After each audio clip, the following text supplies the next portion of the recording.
Alright, so after looking at this for a little bit, I came to the conclusion that I just don't like how this looks. It looks busy, it's crowded, there's tubing going all over the place, and it's not even finished. I ran out of this half-inch tubing that I got from Tractor Supply. To finish it, I would need four more 4-foot sticks.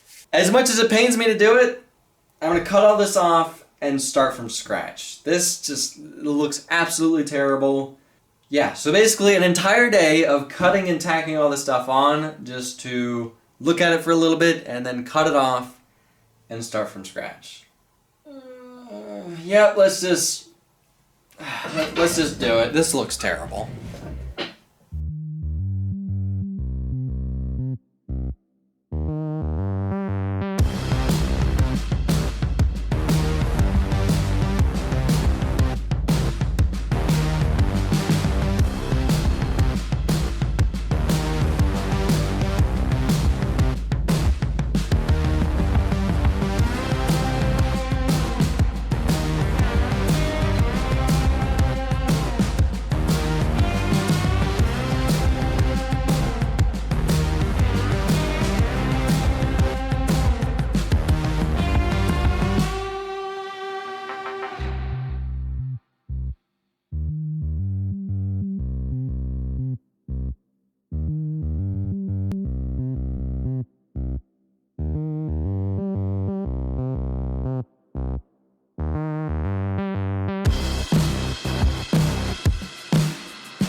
Alright, so I'm really glad I decided to redesign how I had all the tubing to strengthen the trailing arms. Really glad how it turned out the second time, so that looks pretty good. Now, because we're basically not limited with how much rear suspension travel we can have, I'm going to be mounting these pretty low down here, so therefore we have a ridiculous amount of suspension travel, and then I'll just set the spring rates to where it just rests, you know, to where it's like similar height than this. So now before we start working on, you know, finalizing where these shocks are going to go, or before we start adding any more material to the frame, I kind of want to work on next adding the transmission onto here and getting the drivetrain finalized. So let's work on that next.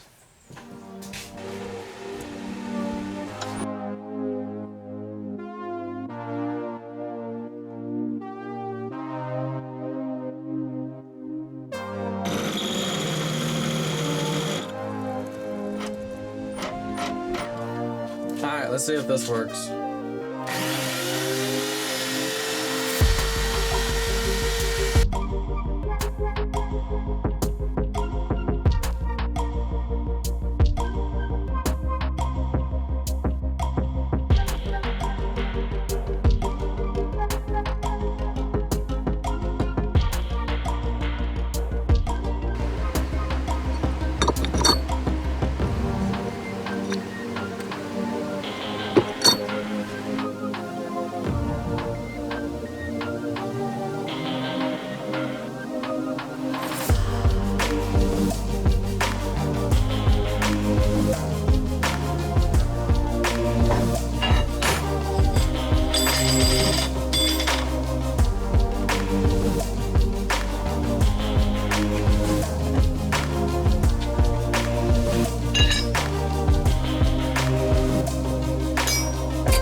Alright, so we got the trailing arms almost finalized. There's a couple more things I want to add.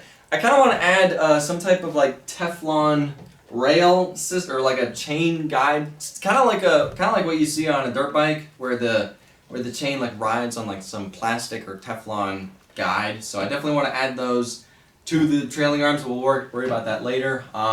We got the transmission installed. I checked the gearing and I calculated the gearing in between where the tires are going to be mounted and where the input is on the transmission. First gear is 1 to 14 revolutions. Second gear is 1 to 8.5, and then third gear is 1 to 5.5. So this thing's definitely going to crawl in first gear, or essentially just low range. That's what I'm calling it. And we still have more gear reduction going in between the engine and the transmission. The engine, I think we have a 15-tooth sprocket, and the transmission, I'm going to be putting a 33-tooth sprocket on there. So this thing's definitely going to crawl in first gear, but don't worry, it's still going to be plenty fast in high range, 6th gear.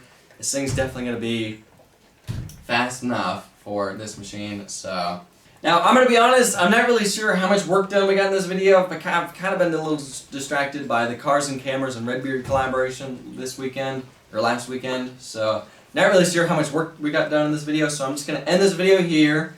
I think we got enough work done, and then I'll start working on the next video of this project where we get to install more of the frame, possibly work on getting the sprockets in between the engine and the transmission, possibly add more tubing in the middle, getting all that finalized, but that's going to be for next video. For now, I got to end this video here. Thank y'all for watching. I'll see ya in the next video.